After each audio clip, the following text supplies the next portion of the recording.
on the diamond where they play, sweeping competition every day, rounding bases, stealing dreams, ain't no stopping college teams. Let's fucking go. We own the field, golden broom, our shield revealed, sweeping up and taking names. Baseball glory is our game. Pitchers. All right, and here we are. Sorry for our absence for the past 2 weeks. Had some life things come up between me and Cody. He's now coaching ball. I'm working some second shift stuff now, so we're having to find a new schedule. So this is our first time doing a Sunday night show. And we have also added a third person. Terry is going to be joining us. He's auditioning to be our third person on the show. Terry, how you been? Yeah, I mean, just like you, work and personal life always seem to kind of overlap. So, I mean, I'm glad for this opportunity. Try to show you what I can, bring a good positive energy, and get this ball rolling. So speaking of doing the best you can, it's been a pretty busy week for you in your first week after being asked to join the show. Mhm. You've been working behind the scenes trying to get an interview with somebody. I'm going to let you take the show, let you do your introductions, and we'll get on with this. All right, so a lot of you know I'm from San Angelo, Texas. So I wanted to reach out to some of the coaches here. So I'm like, let me start from the top. One of our hot things to do over here is go see Angelo State baseball. So I contacted Coach Kevin Brooks from he's a head coach of the Angelo State Rams baseball team out here in San Angelo, Texas. And, I got a reply right away. I was pretty ecstatic and looking forward to having him here. He's been here a very long time coaching since 2005. He has over 830 plus wins. I know he's never had a losing record. And I know he's got one, if I'm not mistaken, he does have one College World Series, Division II World Series under his belt already. And I don't know how much more I can say about him, but just to bring the man on himself. All right. Well, let's go ahead and add him to the stage. I see his screen is a little bit dark, but Coach Brooks, I want to welcome you to the Golden Broom podcast.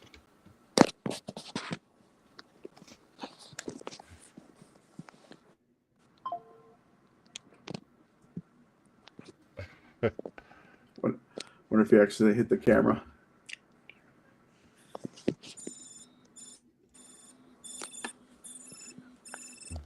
Always love doing live shows. You never know what kind of technical difficulties you're going to run into, right?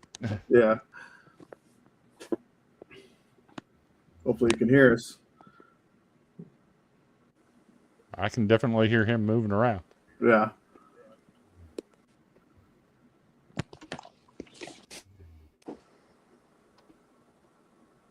Coach Brooks, are you there? I can't hear y'all. If y'all are trying to.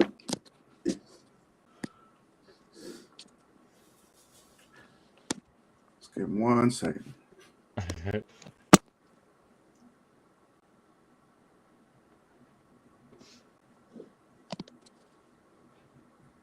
Can y'all hear? I can't hear y'all. I don't know if y'all are talking to me. It says I'm on. Yeah, we can hear you. I can't see or hear myself. Let me try something.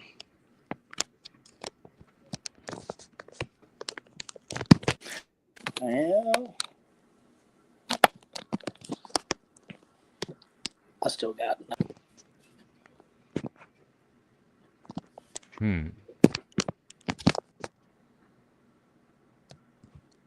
Not sure what would be causing that.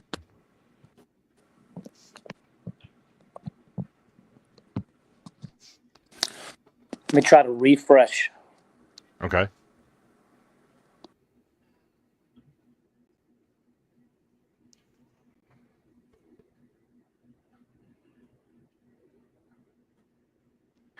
So yeah, this is fun. You never know what kind of technical difficulties you're going to run into, but you know what? That's all fine and dandy. Hey, there he is. Let's get him in here.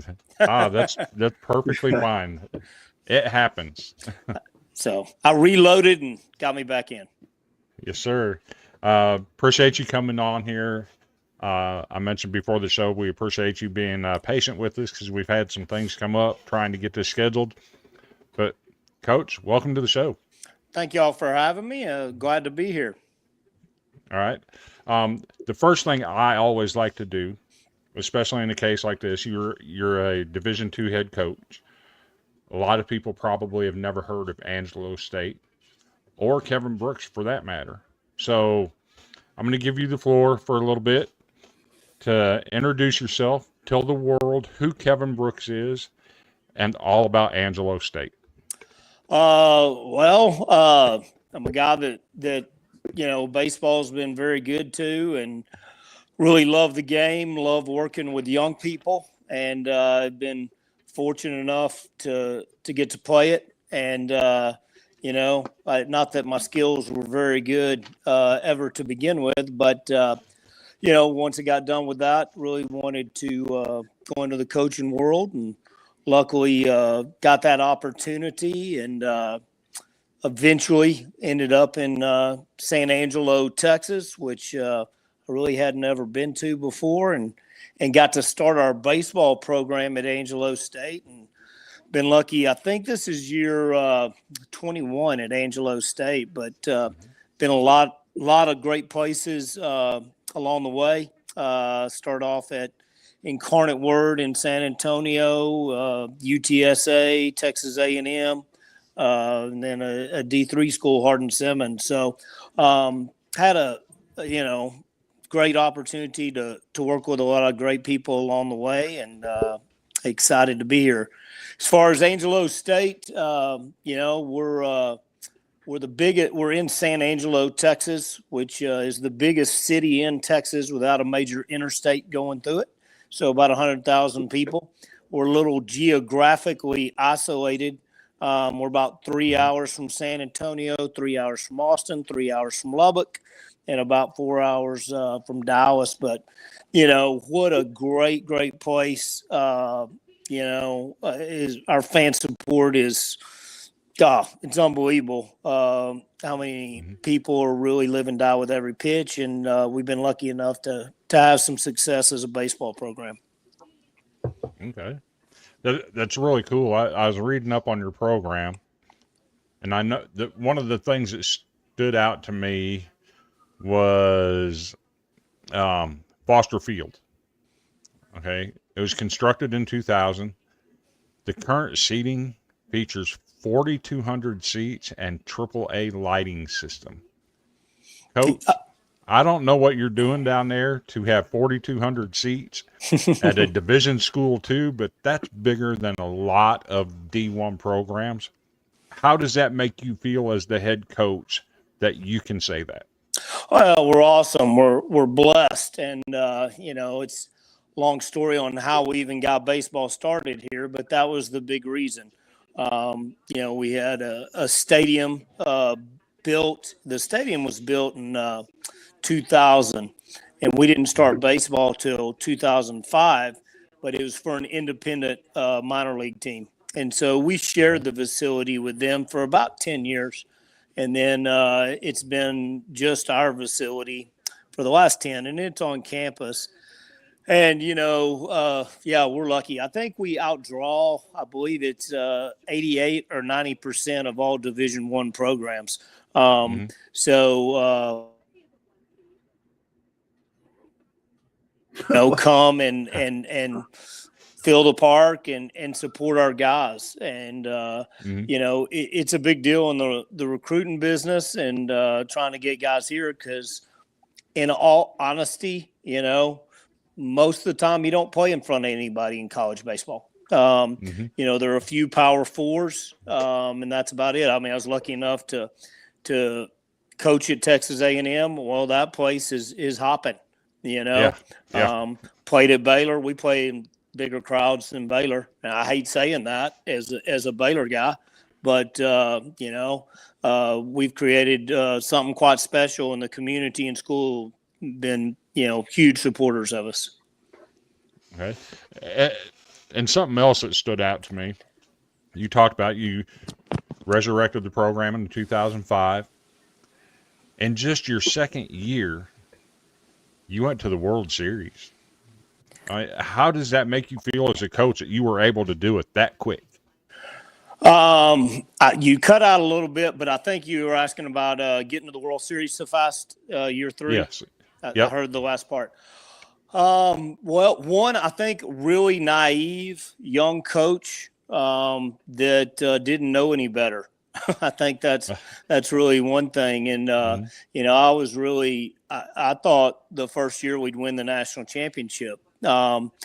But having said that, that was back, we just had one scholarship. So to do it with one scholarship, we just were able, and that was from the first year, to get a lot of guys that, in Texas, there's some unbelievable players. And so get a lot of guys out of high school. So that was sort of their third year. So they'd sort of gotten to the development level as juniors.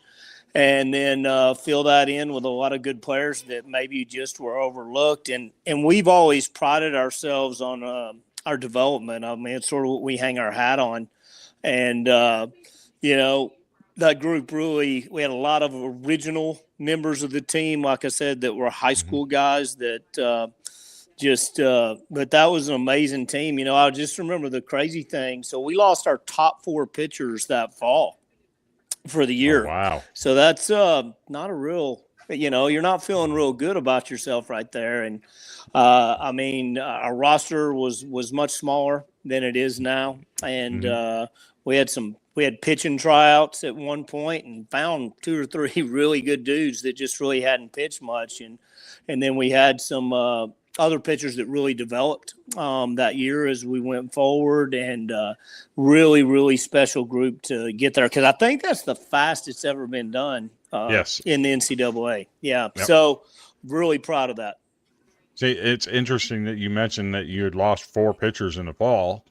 I'm a Vanderbilt fan, Yeah. and I don't know if you've seen what's going on with them this year, but their Yes. top 4 relievers and one of their starters injured in the first month of the season, and it's like, what do you do for arms?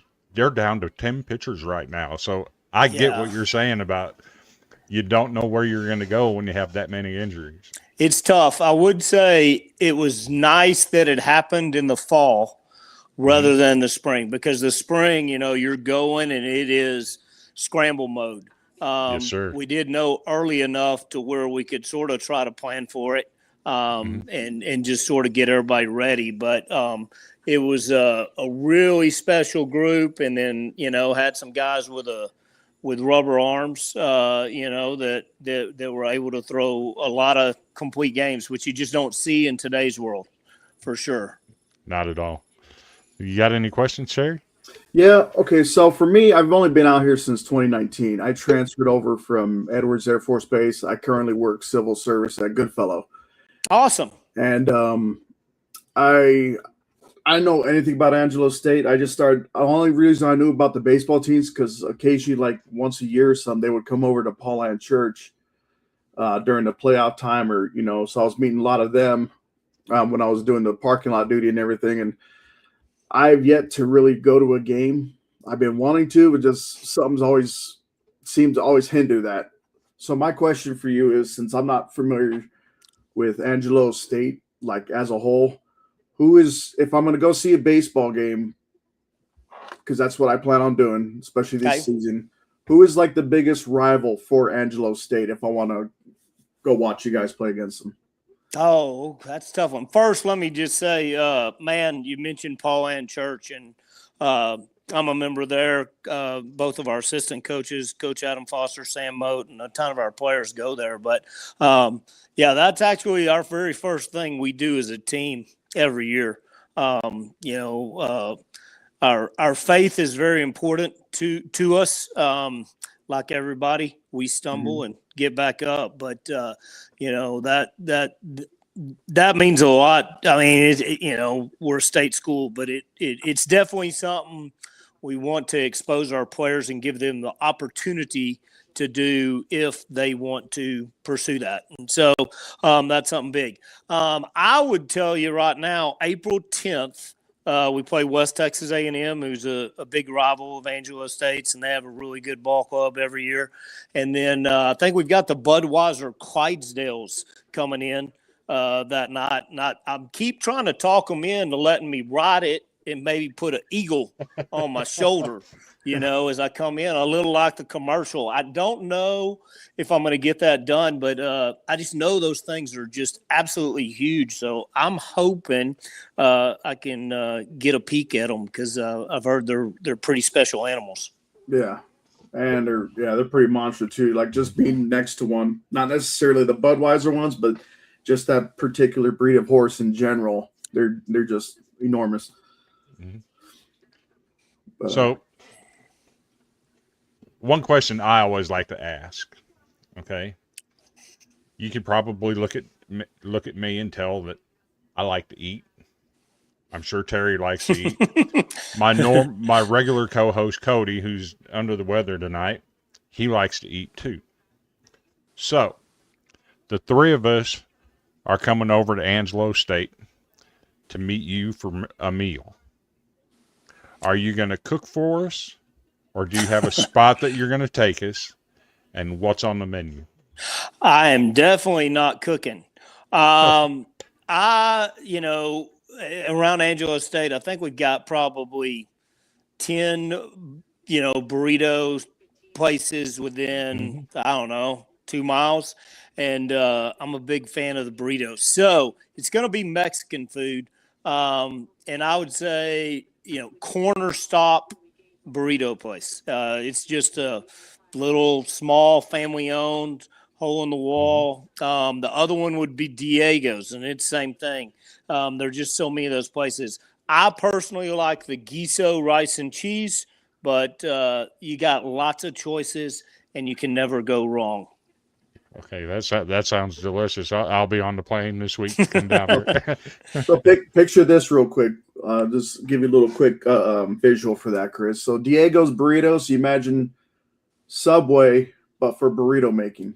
Mm-hmm. So you just pick all your meats and whatever you want, and they just somehow they're able to stuff it in that tortilla. And, It's a lot better Chipotle. Yeah. We have a. I'm about an hour away from Murfreesboro, Tennessee, which is where Middle Tennessee State is at. Okay. And they have two places up there like that called Blue Coast Burrito and Freebirds. Yeah, so Freebirds was born in College Station, Okay. Texas, and so when I coached at A&M, that would be my reward. When we swept a series Sunday afternoon, man, I was heading to the original Freebirds and getting me a monster cayenne burrito filled up and ready to go. And they generally last me throughout the week because those things were so big. So we went to Blue Coast one time. I took my family there. My youngest son was 16 at the time, and he got the extra large burrito. And it's two of the 12-inch tortillas put together. Yeah. This thing literally was bigger than my forearm. He ate the whole thing and was asking everybody else for their leftovers. I'm like, dude, where did you put that? That's impressive. That's it impressive. was crazy. I can tell you, being around the young males, they can eat. Yes. Yes, sir.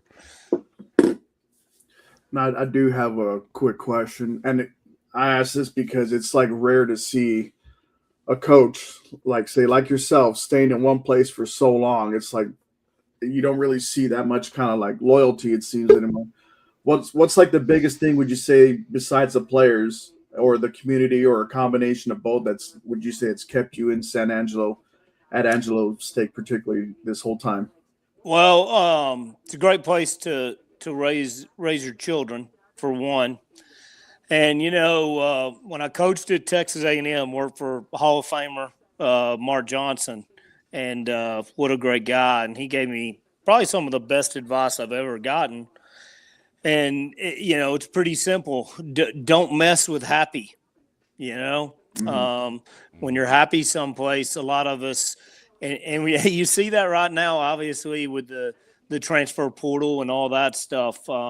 But if you're happy, be content, and then, God wants me to leave. I'll know. But I've always felt like this is the place he wants me. Okay.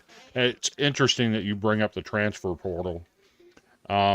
Since that thing was created and the rules were made what they are, have you had to battle against that? Have you noticed at Angelo State that you've lost some players due to the transfer portal and NIL, or does it not affect you? We have been really blessed that our players have not messed with happy and have not left. The one thing that'll be interesting. So obviously, the NCAA changes the rules. It feels like every 2 to 3 weeks, and you've got to get a new game plan. So we had 4 go on from last year, but they were all out of eligibility at Angelo State. They couldn't play at Angelo State anymore. Mm-hmm. Then on July 3rd, the NCAA gave them an extra year of Division I eligibility, so not Division II. And we had something like 15 seniors. All 15 got Power 4 offers, and 4 went on to play. So we've got one at LSU, one at TCU, one at Texas Tech, and one at Texas State. And, obviously following those guys and hoping they're doing well. But so thus far, it really hasn't affected us in a negative way for sure. But I'm sure that day probably is coming at some point. And as far as getting guys out of the transfer portal, for us, we generally had a really good relationship with, most of the schools, especially in Texas. And, I used to coach at Texas A&M, so that was one school we got a lot of guys from, even though Coach Johnson retired and Rob Childress had taken over at that time. But, if they've got a guy that feels like it is a fit for us, the old process was coach calls you, hey, I think this guy's a good guy for y'all. Okay, what's his phone number? Call him. Done in 5 minutes. So now anybody in the portal, they're getting hundreds of phone calls. And so it's become more difficult for us for sure on as far as getting guys. But, hopefully we're going to get a little better handle on this at some point. And you asked about, the tampering thing. Yes, that happens quite regularly. But, there's really no penalty for doing it. So, is what it is. Okay. So 2023, you hit the pinnacle. You won the Division II College World Series. I got to hear it from your perspective. As a first-time champion at that, as a head coach, what was it like to enact some of the traditions? Like in Omaha, when you win, there's a dog pile. Is there something like that that goes on in Division II? And what was it like for you to experience it? Well, yeah, there's a dog pile. I think it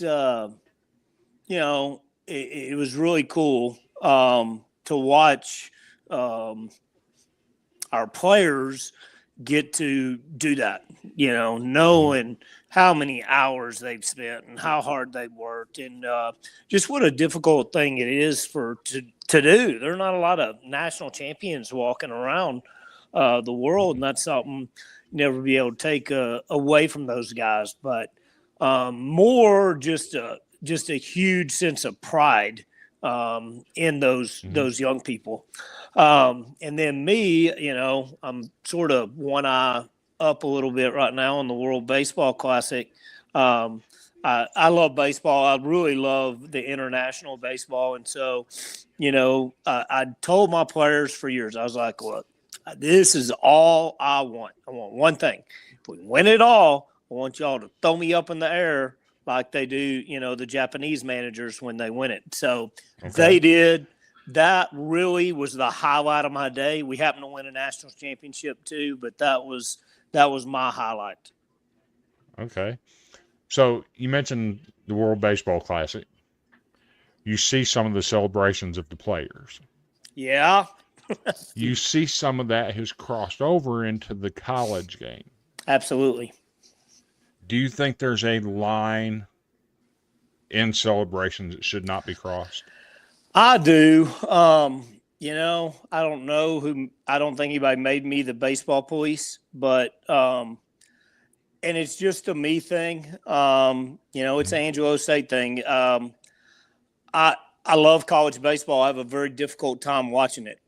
I just being honest currently. I think we've lost respecting our opponent.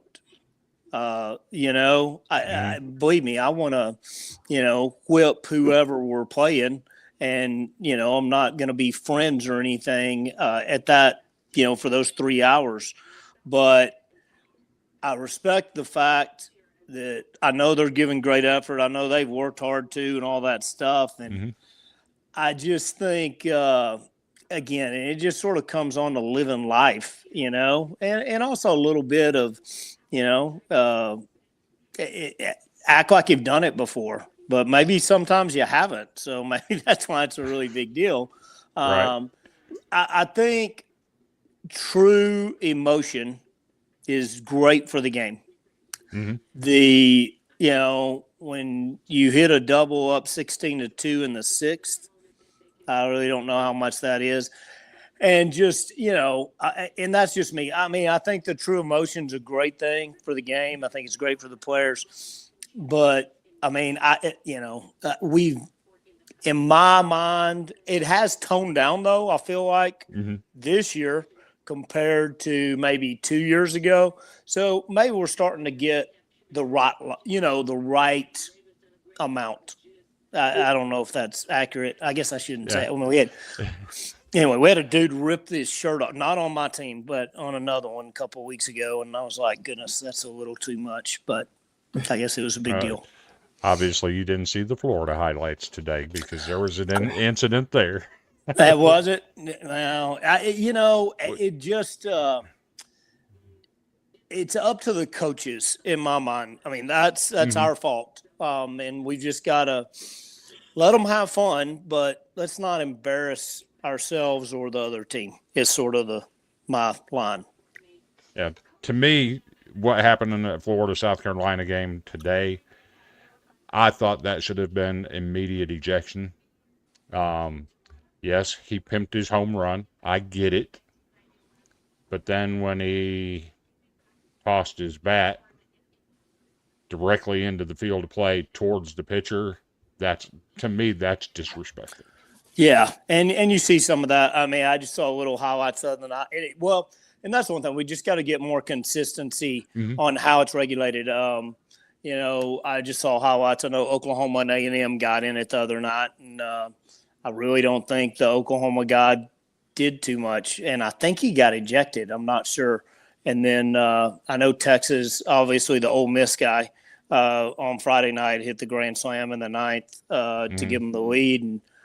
And I'm one of those guys that's generally like, you can't do that. And I didn't think it was that bad. I don't know if he got ejected or not. But, that's a pretty big deal to an undefeated number one team in the country to hit a grand slam in the ninth. And you got to give them a little leeway, right? Yeah, but absolutely. There can be too much. I mean, I can, when I was at A&M and we went to Omaha, we're going to the ninth inning against Coach Corbin was actually an assistant at that point at Clemson.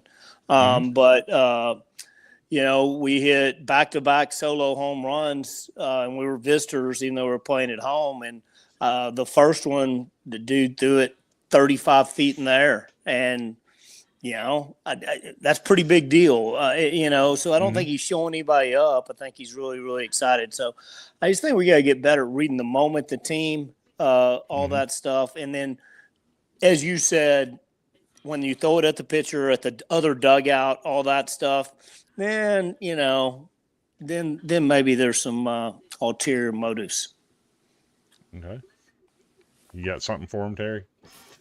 Yeah, this is kind of like a transitioning from college level up to the majors or even the minors, eventually to go to the majors. Now, I haven't looked personally, but have you known any players that say you've coached that say maybe eventually moved up to D1 or straight to the majors, like that they started at Angelo State and then they, as their career progressed, they actually made all the way to the top? So we've had a couple. It's really weird at Angelo State. So I said we didn't start baseball till 2005, restarted.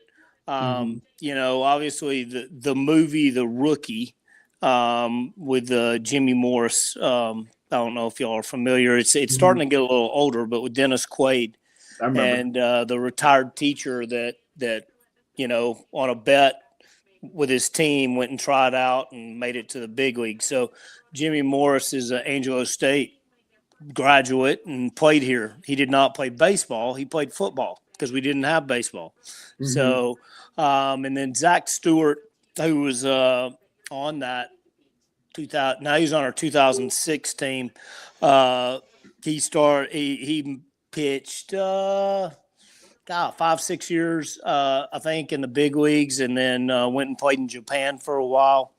And then, we've had, 25, 28 draft picks and guys that are still trying to make it. We got 2 right now with the Twins that, I think got a chance of getting up to the big leagues by the end of the year, and Cade Bragg, who was on that national championship team, and Trent Baker, and then we got Aaron Munson currently with the Blue Jays. So, it's a hard thing, obviously, to get to the pinnacle, but we've been able to give some guys some opportunities, and hoping we get another one there soon. On that same path, have you recruited somebody that ended up getting drafted and chose the major league instead of coming to school? Yeah, we've had that happen. Signed, 2 or 3 guys. Got to go back. I know, and it was funny. That would have been like our first or second year. We signed a shortstop out of El Paso Community College, and he ended up, that was when the draft was 40, 50 rounds. But he got a shot. But we were hosting a junior college tournament, and his son was playing on the team that won it all, and so it was good to see him because it had been 20-something years, and then we lost a pitcher 2 years ago to the Cubs. Came in and took dadgummit, but anyway. But yeah, it happens, and at Division II, that's not. I mean, we generally don't. It's bad. It's bad. It makes it's a big dent for sure. Okay, and another question I always ask everybody that comes on. You'll love this one. So, you just coached the worst game that you've ever coached. Your team got run ruled in 5 innings, 37-0. Every decision you made was absolutely wrong. It's 1:30 in the morning. You're on that long bus ride out in West Texas coming home. You're ready to quit. Hang it up and retire. Who's the one person in your phone that you're going to call that's going to get your mind back right? Focus on the team. Oh, man. I'd say my wife, for sure. And then in the baseball world, I'd say Mark Johnson, who's the head coach at A&M, that is just been a tremendous role model and mentor to myself and thousands of people. But that guy's pretty wise. Okay. I like that answer. We have to have those role models that we reach out to that we pick their brain for, and that's a perfect answer to that question. Good. What do you got, Terry? Well, shoot, I'm drawing a blank right now. Like every question I already had in my head has already been asked and answered. I can't think of anything else at the moment, other than nothing. I got nothing. That's okay. This is his first show with us, so no problem. Him interviewing people, this is the first thing, and it's perfect for him to learn like this, right? You got to start somewhere. Yeah. How does it make you feel as a head coach to have never had a losing season?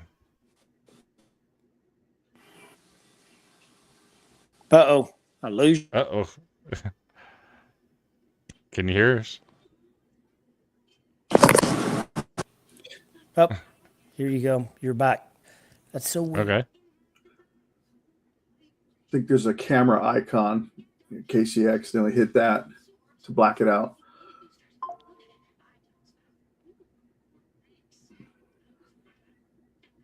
You might have to refresh again.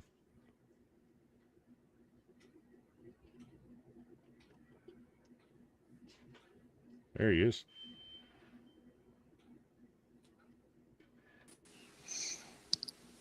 There Sorry.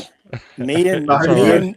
Me and technology, man. It's anyway, I don't know what happened, but it kicked me out and then was like reloading, and so we're back. Okay. I don't know if you caught all the question. How does it make you feel as a head coach to have never had a losing season? Oh, I mean, it's good. I hope this year's not going to be the first. You know, I mean, I think just consistency is what we're out. You know, what we want out of our players. You know, and we want to be consistent at a really high level. Obviously, is the goal. So, you know, it means we've had a lot of really good coaches, really good players, and hopefully we've just been consistent with our work ethic and just how we handle things. Obviously, some years everything comes together and goes great, and then there are other years, like you mentioned, Vanderbilt having to fight the pitching thing and injuries, and it's part of it, you know. But you know, there are years it's a difference. You can't allow yourself as a coach, and you can't allow your team to dwell on that because those people aren't there. So you've got to move forward. But you know, it's really not something I think about or anything. But you know, I'm proud that we've been able to maintain at least that level of consistency. Okay. It's interesting to hear you talk about it that way. So, I know Terry said he's drawing a blank on questions right now, but we'll go ahead and get you out of here. But I'm going to give you the floor one last time. Let's say there's a recruit out there somewhere watching this. Tell the world why they should come play for you at Angelo State and what they're going to experience when they get there.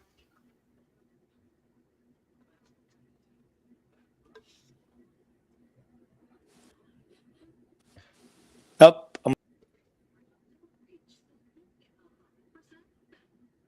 Maybe he'll come back.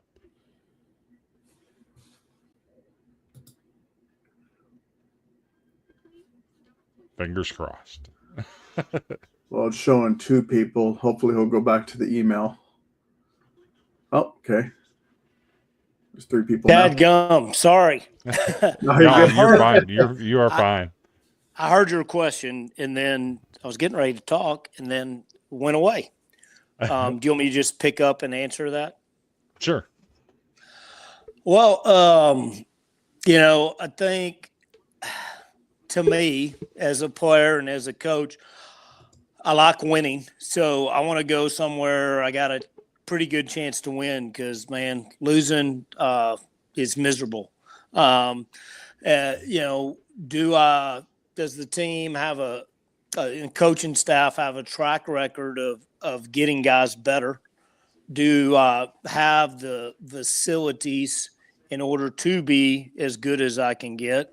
And you know, and you know, do I get along personality wise and stuff with the coaches and that type of stuff? And so, and I get to play. You know, it's like being a New York Yankee playing in San Angelo for our baseball team, and you know, they're known everywhere in town, and you know, they got to stay after 30 minutes after every game to sign all the autographs for the kids and stuff. And so it's just really cool experience. And you know, we feel like we offer everything that a college baseball player could want.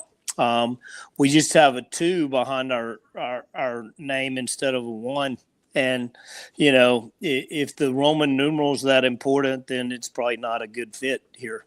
If you want to wear the gear, probably go to another, you know, Division I. But you want to develop, you want to win, and you want to have a great baseball experience, this is a great place to play. Okay.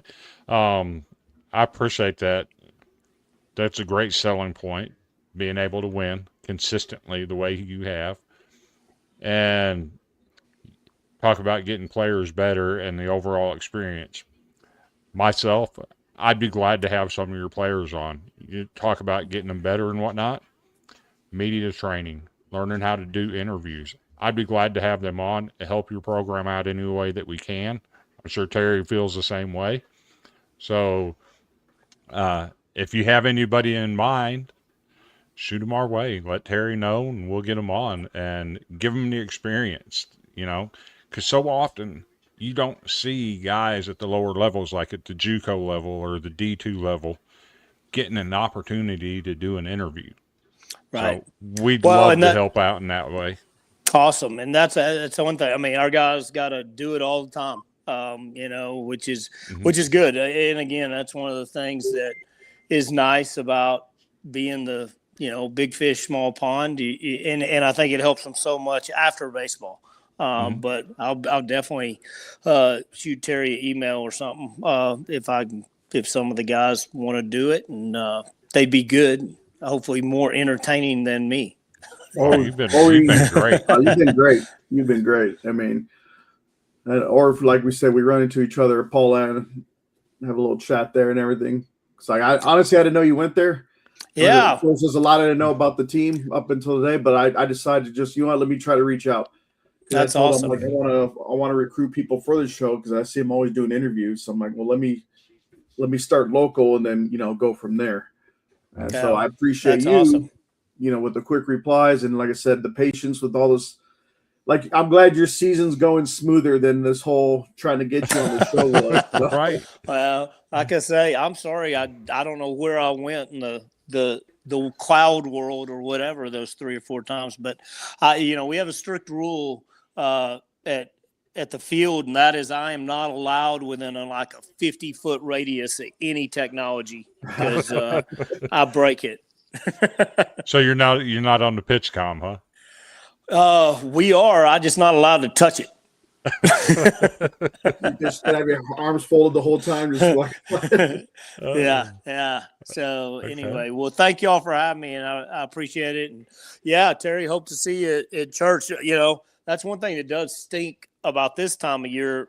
We're playing every Sunday, so I live stream it a lot. But once we get to fall and summer and Easter, we'll be there because we don't play on Sunday that day. So, but look forward to meeting you. If you want, like I said, you could pass my email on to any of the players who'd be interested in coming on. Yeah, as well. I will. Yeah, glad to hear from them.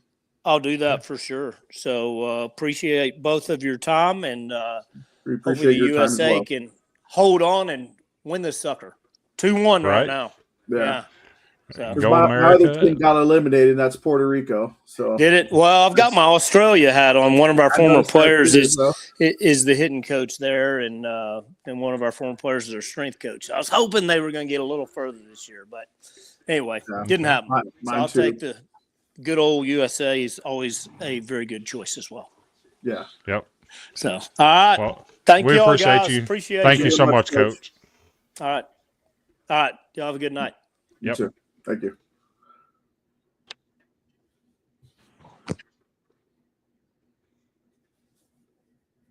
That went well. That went really well.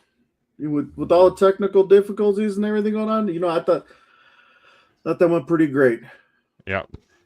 Nice to learn about a program I haven't spent a lot of time delving into. Absolutely going to start following that team.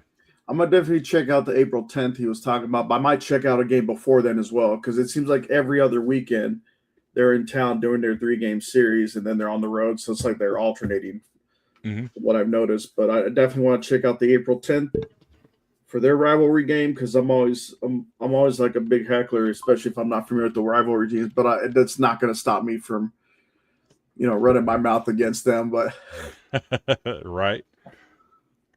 So we're going to go ahead and call this thing. Again, that was Kevin Brooks, the head coach at Angelo State. Never had a losing season. Revived a program in 2005. Set the NCAA record for the fastest time to get a team to the World Series, which was just in their second season. I think he said third, but it started in 2005. He went in 2007. To me, that's 2 years. So he got like 05, 06, 07. Well, this is true. This is true. Yep. But even still, that's pretty impressive. And 834 wins. Yeah. That's a lot of wins. There's only a few coaches in college baseball that have reached that level, and that he's there is pretty amazing. So I appreciate him coming on. If y'all out there watching, go ahead and give Angelo State a follow. Keep up with their team. They got a great coach. He seems like an even better human being. And with that, here's another quick fact before you go. I forgot to share this the other day. So between Division I, Division II, Angelo State and I believe it was Tennessee, it was the Volunteers between 2015 up until present. They're the schools leading Division I, Division II for the most wins in college baseball for both their respective categories. yeah, that's pretty cool. But we appreciate you watching, and we're going to call it a night and start battening down the hatches for this weather to move in that Terry sent me. So y'all have a great night. Take it with me. Y'all have a great night. Thanks Thank for you, watching. everybody. Make sure you visit our sponsors, Chinook Seedery at chinookseeds.com. Give them a follow on social media. Go buy some product. Best seeds you'll ever put in your mouth. And with that, we're out.